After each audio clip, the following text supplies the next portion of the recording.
Bonjour à toutes et à tous et bienvenue sur lecambrézien.tv. Alors cette semaine au programme, un spécial lycée professionnel Louis Blériot où nous nous trouvons à l'instant.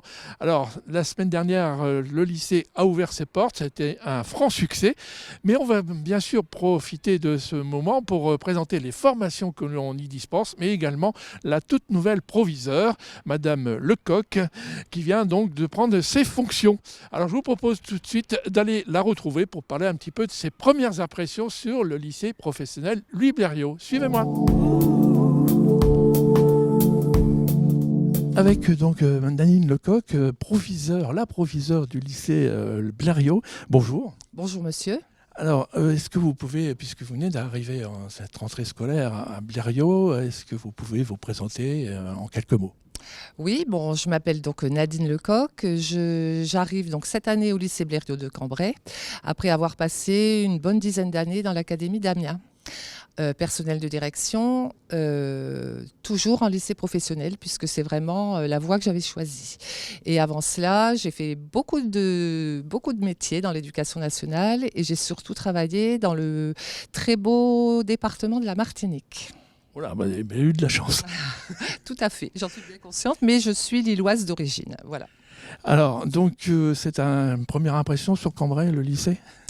Alors, le lycée de Cambrai, le lycée Blériot de Cambrai, la première impression qu'on a lorsqu'on y arrive, c'est que nous travaillons dans des locaux exceptionnels.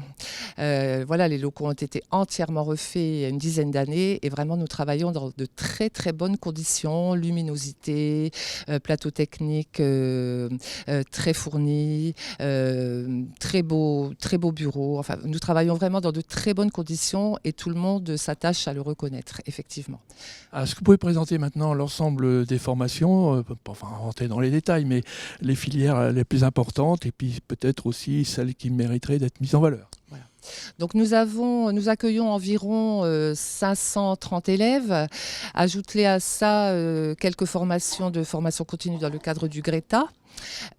Donc une troisième prépa pro, un dispositif Ulysse, 3 CAP. Et 3 bacs pro. Les 3 CAP sont liés également au bac pro, ce qui est intéressant pour que nos élèves de CAP puissent éventuellement, s'ils le souhaitent, intégrer ensuite le bac professionnel. Donc nous avons les métiers liés à la maçonnerie et aux grosses œuvres en CAP en bac pro. Les métiers du bois en CAP en bac pro également. En carrosserie, CAP bac pro également. Réparation des carrosseries par contre. Et ensuite, nous avons un bac pro maintenance industrielle. Et ensuite, alors deux bacs professionnels pour lesquels il est un peu difficile, dans lesquels il est un peu difficile de se projeter parce que le titre, alors TISEC, je vais lire mon papier parce que moi-même je me trompe, c'est technicien en installation des systèmes énergétiques et climatiques, c'est-à-dire chauffage, plomberie, chauffagiste, mais ce sont un vocabulaire qui n'est pas vraiment adapté au public. Alors, l'appellation a évolué parce que le métier a évolué. Donc, c'est bien pour ça qu'on a fait évoluer la présentation. Avec les nouvelles technologies, je suppose. Tout à fait. Et qui, en tout cas, respectueuse du développement durable, etc. Et puis, donc, cette formation, aujourd'hui, donc, technicien du bâtiment, études et économie, qui est un peu particulière puisque le plateau technique, c'est une salle de classe comme ici, où on travaille vraiment particulièrement sur ordinateur. Et je laisserai le soin à M. Colpin, qui est l'un de nos enseignants, de vous présenter en particulier cette filière. Alors pourquoi cette filière pourquoi on veut un peu zoomer sur cette filière? C'est que nous avons un peu de mal à recruter dans cette filière.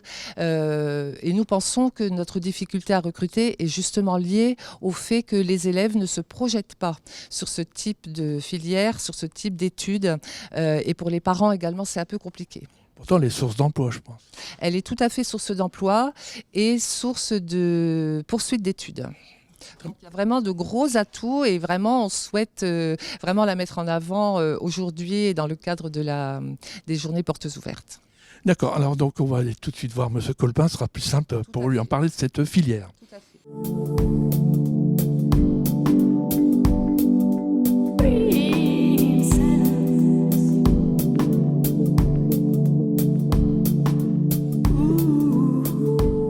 avec Sébastien Colpin, donc professeur ici à lycée Blériot. Vous pouvez peut-être vous présenter en quelques mots? Bonjour, donc moi c'est Monsieur Colpin Sébastien, donc je suis enseignant au lycée Louis Blériot donc depuis 2 ans. Je suis issu du milieu professionnel, donc j'étais responsable d'un gros centre de travaux avant. Donc on s'est reconverti, voilà. Donc je suis arrivé ici par un simple hasard au niveau donc, de l'éducation nationale. Et donc ici j'enseigne donc, pour les TB2E, donc technicien. Alors TB2E, dites-moi ce que ça veut dire exactement. Alors, technicien en études du bâtiment, aussi bien en études structurelles qu'en économie. Donc ça veut dire qu'on va former des futurs cols blancs, donc des assistants d'architecture en dessin, des économistes donc, qui vont faire tout ce qui est études de prix. On va aussi former des futurs conducteurs de travaux, des chefs de chantier. Donc on a un peu tout ce qui est métier dirigeant, encadrant donc, du bâtiment. Donc on va du simple maçon, directement en passant par l'électricité, la plomberie, la VMC, donc tous les corps de métier du bâtiment. Donc c'est l'un des bacs qui est le plus ouvert à toutes les méthodes de construction.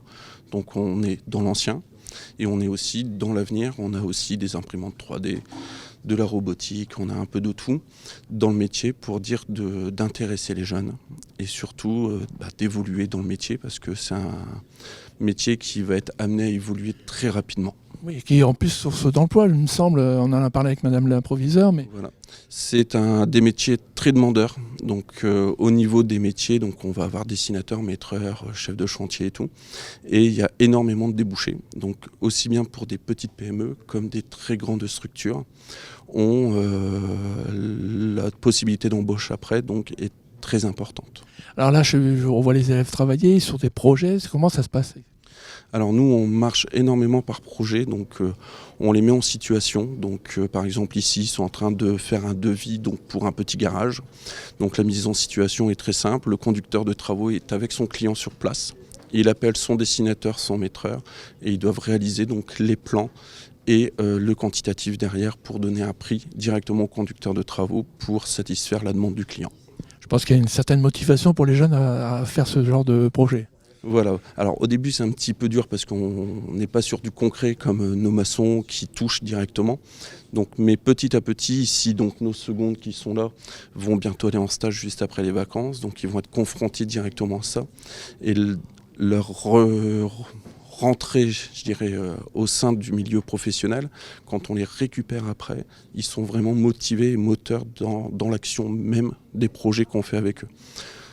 Écoutez, on va peut-être aller voir justement 2 jeunes filles qui ont un parcours un peu spécial. On va leur demander en fait ce qu'elles en pensent. Voilà, donc ici on va voir Maëva et Tracy, donc c'est des élèves qui sont arrivés cette année et qui démarrent et à première vue ça m'a l'air de coller. On va voir ça tout de suite.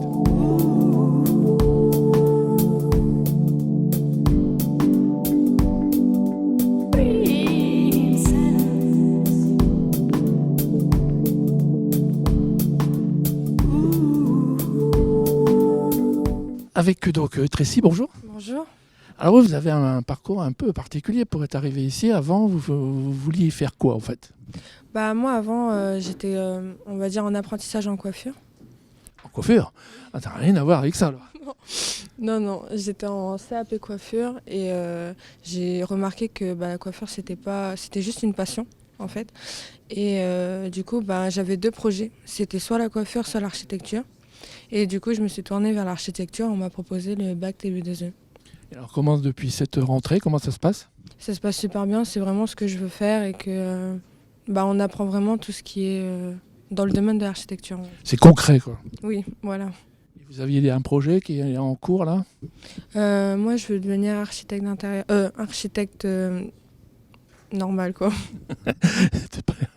Architecte, c'est déjà une bonne profession. Alors avec Maëva, pareil, même question, vous vouliez faire quoi avant ? J'étais en ASSP. Alors c'est quoi la SSP ? Accompagnement, soins et services à la personne, c'est par exemple travailler dans les crèches ou avec les personnes âgées. Oui, donc c'est encore pareil, complètement différent de ce que vous faites aujourd'hui. Alors pourquoi vous avez été attiré par cette formation ? L'année dernière, je suis venue aux portes ouvertes et ça m'avait plu, on va dire. Alors, avant ça, peut-être vous aviez hésité entre une des deux formations. Soit TMA, soit TB2E. Alors, c'est même pour peut-être expliquer parce que les téléspectateurs et moi-même, je ne sais pas. TMA, c'est technicien menuisier agenceur, c'est plus pour devenir menuisier. C'est plus dans l'atelier, construire de ses mains, alors que TB2E, c'est plus dans les bureaux. Une manière intellectuelle de traiter un dossier. Et ça vous plaît? Oui, énormément. Bien, ben merci toutes les deux et bon parcours en tout cas.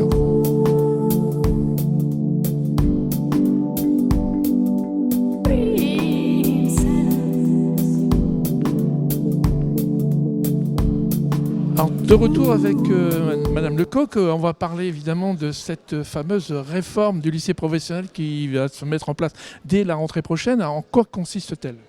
Alors la réforme est très ambitieuse. Ne seront concernées pour la prochaine rentrée scolaire que les classes de seconde. Il s'agira donc pour les élèves de travailler en termes de famille de métiers et non plus en termes de filière. Donc chaque lycée professionnel sera répertorié dans des familles de métiers. Certains bacs professionnels ne seront pas non plus répertoriés dans des familles de métiers, mais donc les élèves continueront effectivement à avoir cours comme traditionnellement. Ce qui change également de fond, ce sont les horaires. Puisque effectivement il y a une grosse refonte aussi au niveau des horaires élèves et professeurs. Et puis cette réforme va vraiment favoriser le travail en co-intervention des enseignants. Et ça c'est vraiment tout à fait nouveau, novateur et très intéressant, en particulier en lycée professionnel. Alors c'est peut-être aussi une ambition pour vous, travail d'équipe, ça va renforcer un peu le travail d'équipe? Tout à fait, ça c'est vraiment ma grande volonté de favoriser le travail en équipe. J'y crois énormément et je pense qu'on est toujours plus intelligent à plusieurs que tout seul dans son coin. Et donc la co-intervention va permettre aux équipes de l'enseignement professionnel de peaufiner leur travail et les compétences des élèves avec l'enseignement général. Donc il va y avoir des liens très forts et tout ça bien évidemment va concourir à donner du sens aux apprentissages pour les élèves. Et cette réforme, elle se fait à la fois pour les élèves de Bac Pro, seconde, première, terminale, et pour les élèves de CAP. Donc évidemment, la réforme commence cette année pour les élèves de seconde et devrait se poursuivre jusqu'en 2021, jusque pour les 3 années de bac professionnel.